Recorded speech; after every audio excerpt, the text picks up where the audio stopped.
same lines, but not talking about civility anymore. Now let's talk about curiosity.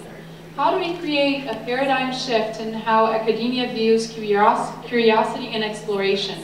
For example, how can we create a campus of Renaissance men and women? How do we then evaluate an expansion in curiosity? Okay, hello everyone. My name is Wes Cardwell. I'm a master's student in mechanical engineering and nuclear engineering.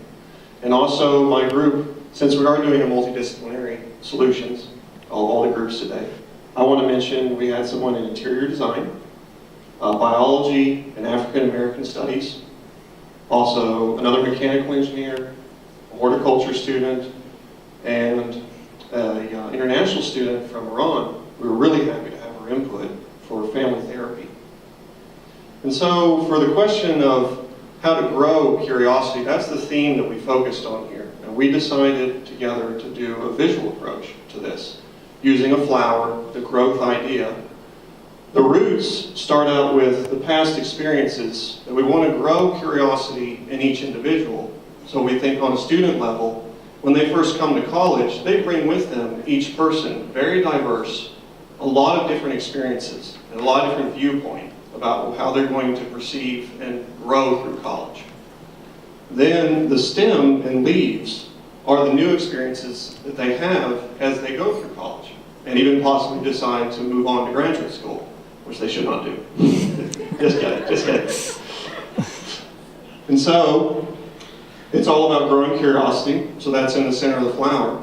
And then the petals around it are the areas as a group we identified that lead to and foster the curiosity development. So the first is we identified, there needs to be freedom.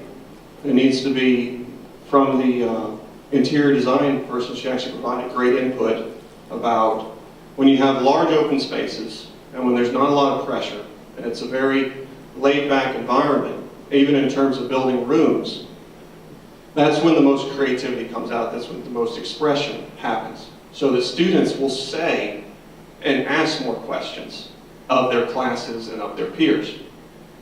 Also, the family therapy provide input about seeing in terms of challenges. When the environment is very challenging, students have a necessity to, I'll say the word, they don't want to fail.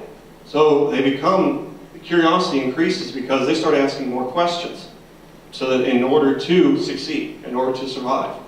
So we've identified that's a part of it. Also, students on the individual level have expectations. And a little bit also, we have initiative and incentives go along with this. They want something back out of being more curious because they have a lot of personal pressures on themselves, and especially as they get older through college. And so that's actually what we have here. That leads me into the constraints area. We did a weed killer symbol as such. And so these are important to think about, is what limits and kind of pushes back on students to want to be a personal level of more curious and ask more questions and be that Renaissance man and woman. Some of these are, students have course requirements. They have the degree pass sheets that they follow. They have to consider that. And there's also always GPA considerations. They want a high GPA because lots of technical majors and non-technical are career-centered, career-focused. And then we call the incentives area, which a lot of thought can go into. We use that as a watering can. That's what can actually nurture the overall curiosity development in individuals. And then also as well, plants need sunlight. So we put shining role models up there that we believe as a group, when you have the right kind of role models that are possibly doing more curiosity-based incentives in themselves, that will provide the motivation as one piece of the solution here. And that is all from us. Does anyone have any questions?